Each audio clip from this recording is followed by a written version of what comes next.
কোনো সভ্যতার ভিত্তি তৈরি হয় তার শিল্প সম্ভাবনায়, আর শিল্পের ভিত্তি স্থাপিত হয় ইস্পাত দ্বারা।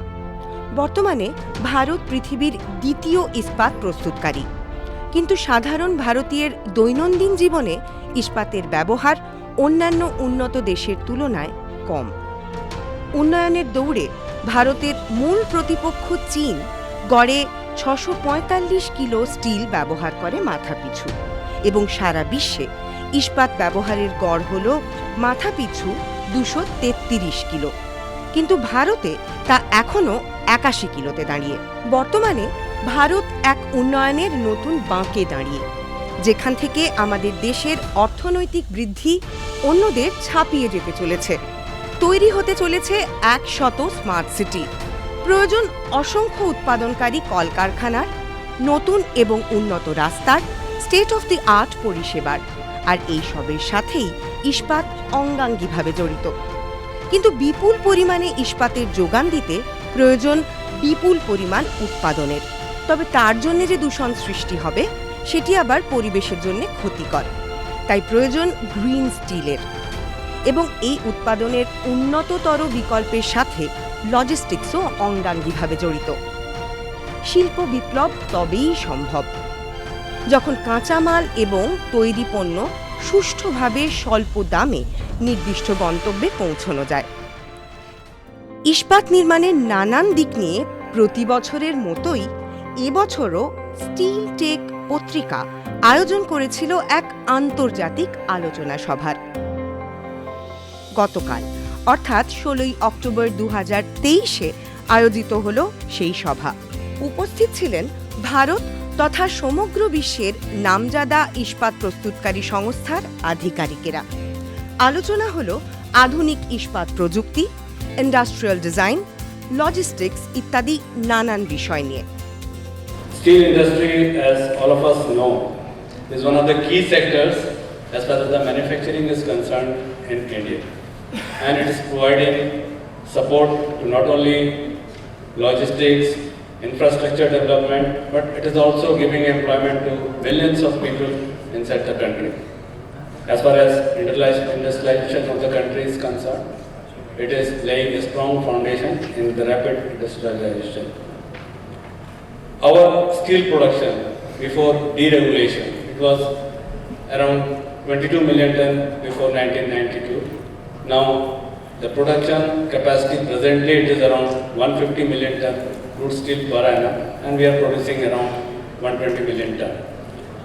During the calendar year, we know that the production capacities of all the major countries have shown a rapid degrowth, around 6 to 7%, but India, the growth has been there in the preceding 2 years, around 6 to 7% growth as far as the steel production is concerned. In spite of this growth, we see there is a lot of scope of further improvement of the growth in India, as the steel consumption, per capita consumption of steel in the country, which is presently around 81 kgs, and the world average is around 222 kgs. Traditionally, the consumption of steel is closely linked to the rate of economic growth, we all know, and the Indian steel industry contributes to around 2% of the GDP of the country. The projection of the GDP growth of the country is around 6 to 7% in the coming years, and the world projection which is around 3%. So it is said that the Indian GDP is on the path of the trajectory, and in the coming years the growth of the GDP will be there. In the journey towards the sustainable growth, the major challenges and opportunities, the topic of the today's conference, that is what are the challenges and opportunities which are going to come. Safety of the men and the machinery inside the plant is one of the major challenge which is going to come. The cost of financing for financing our growth will also be an area of concern in our days to come. Talking about the challenges in detail, safety, we talk about the safety of the people and machinery inside the steel industry. This will be a major challenge in the coming days, because in the steel industry we see lot of contractual workforce being engaged and lot of skill depletion coming days. So skilling up these contractual workforces and taking care of their safety will be a major challenges in the current operations and also in the forthcoming operations and in our future projects, for which the safe behavior of the people, safe working conditions and following SOPs and SMPs will be the major thrust as far as the safety of the people is concerned. He has the skill of urban development, regional planning, land acquisition, skill development, e-governance, use of information technology, labor, human resources, water supply, sanitation, you name it, probably he is there in marketing also. And he has received international recognition and several national awards for government processes, re-engineering, digitization, automation and innovation, which is actually very much is the theme of our subject also.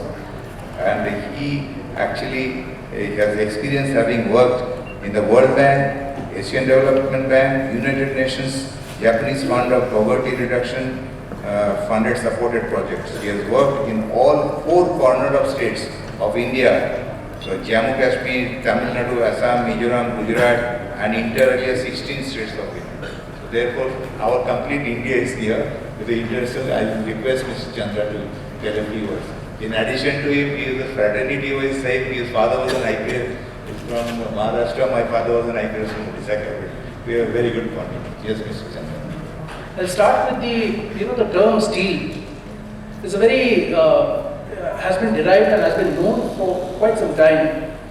Derivatives are there. You can Google it on the internet, but you will find that there is some kind of semblance that came from the word stay. Sthe or sthirta, as we know in Hindi, came from the Sanskrit word which was there in the Harappan civilization. Thereafter, it was taken into the German context, and that's where the the anglicized version of it started to call it steel.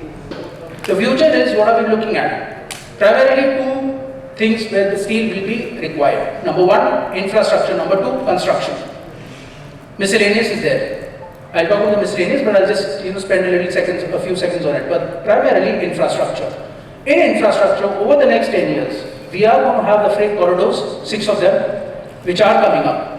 We are also having 99 smart cities that are coming up. Every smart city, there's a bump up in the steel demand that goes to the tune of 12.3%. Here you have 99 smart cities that are going to come up in the next 10 years. Then I have chosen 2 subjects, 2 topics for today's discussion. One is the logistics. See, I joined in 1981 in Rourkela. So when I was told how Biju Patnaik brought Rourkela steel plant in India, how brought Germans to Rourkela steel plant and how the public sector which brought steel and continuing with the progress of steel in India, I was told that the Germans, the Britishers, the Russians, they moved around India finding out where is the site. And Rourkela is chosen because it is part of the Howrah-Bombay route and there was huge water in Brahmani river. These are the 2 and huge landmass in the by side of a hill. That's the way this has been chosen. So logistics was that at that point of time. So how the logistics are playing a role, that we'll be talking. Second, technology support. All of Mr. Singh, Mr. Chandra talk of technology. I'll be going little specific about what exactly is happening, very specific on these 2 subjects. So let me start. So I'll be reintroducing. Last year at the same time I was introduced as our Nippon Steel from this forum. We are hardly 3 years old. We are a joint venture of ArcelorMittal, whose again promoter belongs to this city, and Nippon Steel, again the Japanese steel company. This year topics, sustainable growth and profit maximization for steel plant in India is also quite important for steel machinery supplier like Primetal Technologies. India is the only country to increase production, even though total global production fell from 1962 tons to metric tons to 1885 tons metric ton. So next we will think about the Indian steel industry key growth drivers. The size of font in the title roughly represents the amount consumed. Coming to steel tech, my association goes to this esteemed journal. Once again, it is bridging the gap between the industry and academia with what intention Professor Amit Chatterjee started it. And I know this journal from 2006 onwards, and I do have a paper in this when I was working under the guidance of my mentor, Dr. Devasis, that we put onto the quoted product. And if Indian steel industry, if we want to learn metallurgy, that two names, that one Dr. Amit Chatterjee and another name is Professor Dr. Mukherjee, that if you want to know the real practical metallurgy, you have to contact this, and I was fortunate enough to learn those tricks from Tata Steel. I happened to meet both of them. My tribute to the great Dr. Amit Chatterjee, at least who has given, because the person goes away, but he keeps a legacy, and Steel Tech is serving as that legacy, and it will continue. In the era of digital age also, this type of journal, that it is not be very high tech and not very low tech, it is going to pay in a long term. What is more important here is that we all know, and now just repeating for a few seconds, that is, we are moving towards from the linear economy to the circular economy, then sustainability, then carbon capture in it, and then we are moving to storage, and then to direct carbon avoidance. That is by using the green, what we call it so far, and energy efficiency. That is also very important nowadays. But in parallel, we should also be ready with the flexibility like whether it is natural gas or syngas or coke gas, shale gas, CBM. So we should be ready with the equipment which shall take whatever is available and make the iron out of it. We should not only depend on the coal. So that readiness and flexibility has to be there. And likewise, there are also the steel making process by which we can also put the DRI, hot metal, scrap, whatever is available in an economical way, and then we can move ahead. So these are the things which I have just repeated and everybody is aware of. As Mr. Kumar correctly said that the concept of endless is not new, I will exactly tell the figure. Whenever for a blast furnace BOF route minimal plant, the carbon dioxide emission is close to 2.2 to 2.5 ton of CO2 per ton of liquid steel. Whenever you are talking about a scrap-based, reheating furnace-based minimal, that figure from 2.2 comes down to close to 200 kg. With a hot charge route, that comes to close to 150, and with the endless route, that comes to, let's say, 106 kg of carbon dioxide. So that's a large reduction. And this kind of minimal should be placed very close to the scrap source so that you save on the logistics cost also. Those figures are known. What I would like to say about one particular thing which no one of us would like, it's about the outlook. Steel Tech conference happened last year also in October. We talked about 300 MT of steel production by 2030. We are talking about it now, and if the outlook does not change, probably we will talk about it in 2024 also. Profit maximization basically is an offshoot of your demand and supply. How much price you can get for your products in the new scenario. So somebody mentioned that what is the preparedness of from the customer point of view. If you see a seller or a producer wants the market to be created, that means his products need to be sold in the market or marketed by the various end-using segments.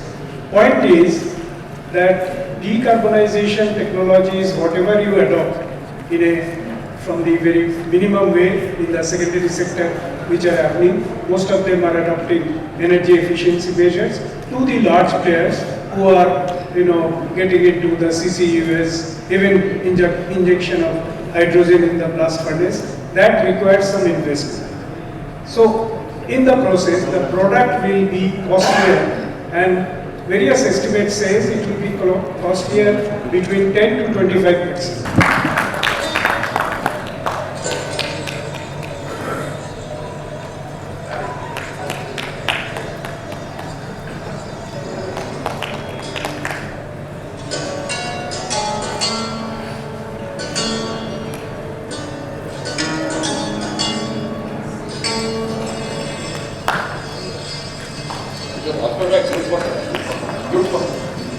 Condition monitoring and analysis. So every analysis for condition monitoring or any other analysis or reports, we can grant you access to this module that you find it also on this one place.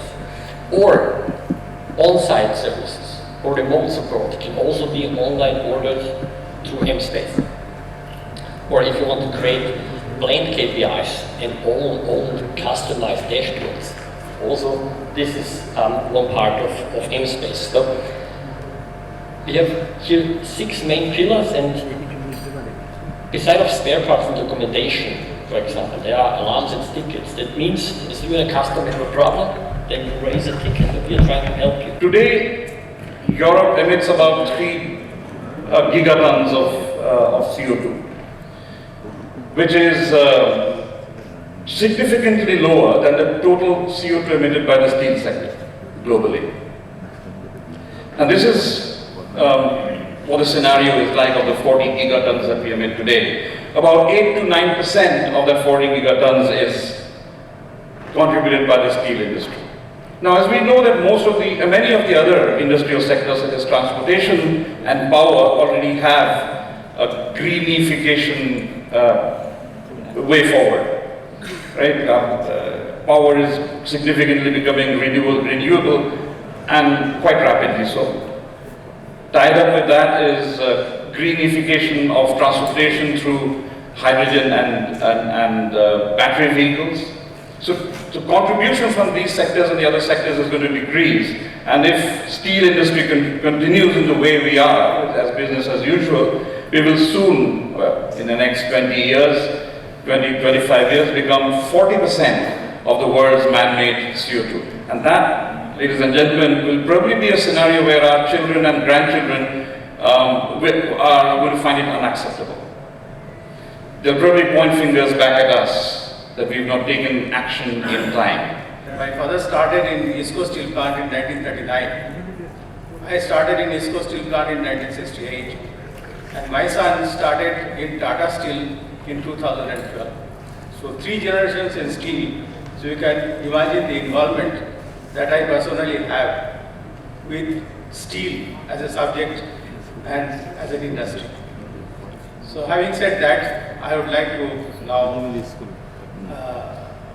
offer my vote of thanks to, first of all, to Mr. P.P. Singh for sparing his very valuable time for this seminar. In my opinion, I think both are quite interlinked and interconnected, but I would concentrate on sustainable growth, which is mostly related to green energy or green steel production. So there are technology available even today in the market which can provide you the possibility to do a complete green steel production, and Prajuktir is one of them, which is we'll present in detail a little bit later. But this is a technology where you can do the flat production with a complete green, no carbon emissions, practically almost zero level on a flat production. এই কর্মকাণ্ডের সম্পর্কে বক্তব্য রাখলেন still টেকের CEO এবং chief editor Shri Pritish Sen. আজকাল যে কোনো জিনিস সাস্টেনেবল না হলে সেটা কিন্তু চলে না। আগে লোকেরা ভাবতো যে যা জিনিস করছি, ফর এক্সাম্পল আমরা পাওয়ার যেটা বানাচ্ছি, যেটা লোকেরা থার্মাল পাওয়ার বানাচ্ছে, কোল যেটাকে ইয়ে করছে, কোলের ব্যাপারে যেটা করছে, সেটার জন্য থার্মাল ফুয়েল তো আর হবে না, যেটাকে রিসোর্স আর ওটা ডিপিক্টেবল নেচার। সো এখন লোকেরা বলছে তারপরে তার ইন অ্যাডিশন টু দ্যাট ওটা CO2 জেনারেট করছে, হুইচ ইজ পলিউট্যান্ট। লোকেরা সেই জন্য রিনিউয়েবল পাওয়ারের কথা বলছে, সোলার এনার্জি, উইন্ড এনার্জি, এইসবগুলো আসছে। সিমিলারলি আমাদের যে টেকনোলজি স্টিল মেকিং যেটা হয়, আপনারা তো জানেন যেটা খাদান থেকে আয়রন ওর আসে, আয়রন ওর থেকে আমরা হট মেটাল তৈরি করি ব্লাস্ট ফার্নেসে, ব্লাস্ট ফার্নেস থেকে আবার স্টিল মেকিংয়ে যায়, স্টিল মেকিংয়ে রোলিং হয়। এটা ব্রিফলি অ্যাবাউট দ্য প্রসেস। এটা যে হচ্ছে ব্লাস্ট ফার্নেস, যেটা হচ্ছে, যেটা আমাদের আয়রন ওর যেটাকে বলে, আপনি যদি ওর কেমিক্যাল অ্যানালিসিসটা দেখেন, ইট ইজ Fe2O3 যেটা হচ্ছে, ওটা থেকে Fe-টা যেমন আয়রনটা বার করতে হলে আমরা অক্সিজেনটাকে বের করতে হবে। সেটার জন্য কী দরকার, রিডাকশন করতে হবে। ওই রিডাক্ট্যান্ট হিসাবে আমরা কার্বনটা মানে কোল বা কোক যেটা ইউজ করছি, সেটা যখন হচ্ছে সেটা কারণ CO2 জেনারেট করছে, হুইচ ইজ আ পলিউট্যান্ট। এখন লোকেরা ভাবছে কীভাবে এটা কমানো যায়। দ্যাট মিনস আমাদের 1 টন যদি আমার স্টিল বানাতে হয়, plus more than 2 ton, 2.5 ton of CO2 generate করছে।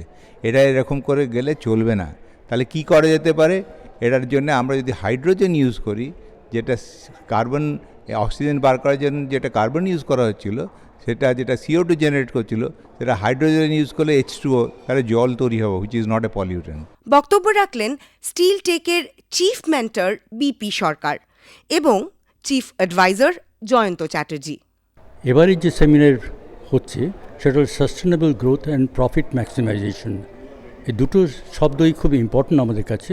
সাস্টেনেবল গ্রোথ বলতে আমাদের যা আয়রন ওর এবং কয়লা আছে, সেগুলো দিয়ে আমরা কী করে কম্পিটিটিভ প্রাইসে আমরা স্টিল তৈরি করতে পারি, এবং একই সঙ্গে যেটা ভবিষ্যতে আমাদের CO2 এমিশন কমাতে হবে, সেই টেকনোলজি ইভলভ করতে হবে, যাতে এই র মেটেরিয়াল দিয়ে আমরা এমন টেকনোলজি তৈরি করি, এক্সিস্টিং স্টিল প্ল্যান্ট এবং নতুন যেগুলো আসবে, সেই অ্যাডপ্টেশন অফ নিউ টেকনোলজি, এবং এখন যেভাবে IT ইন্ডাস্ট্রি, AI এগুলো এসে গেছে, এগুলো নিয়ে আমাদের সাস্টেনেবল গ্রোথ স্ট্র্যাটেজি তৈরি করতে হবে, যেখানে CO2 এমিশন কমানো যায়।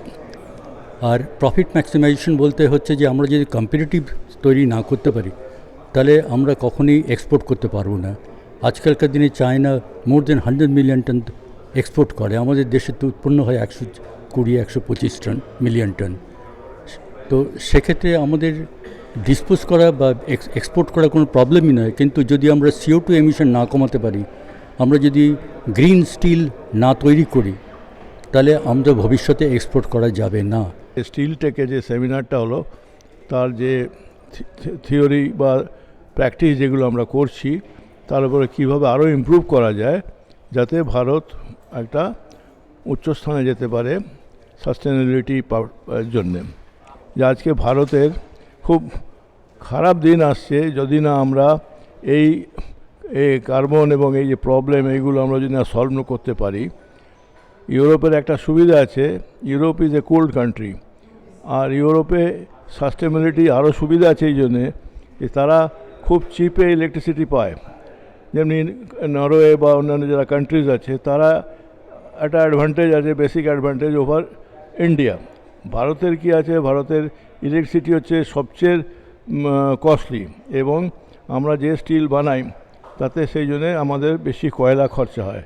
কয়লা খরচাটা কম করার জন্যে এবং সাস্টেনেবিলিটি বাড়াবার জন্যে আজকের এই 5-6জন যে ওয়ার্ল্ড ফেমাস কনসালট্যান্ট এসছে, তারা এসে কিছু আমাদের সাজেশন দিয়ে গেছেন, এবং সেগুলো ভারতীয় ইন্ডাস্ট্রি, স্টিল ইন্ডাস্ট্রি, স্পেশালি পশ্চিমবঙ্গের মতন জায়গায় যেখানে অনেক স্টিল ইন্ডাস্ট্রি আছে যারা এইগুলো অ্যাক্সেস করতে পারে না, তাদের পক্ষে এটা খুব সুবিধে হবে।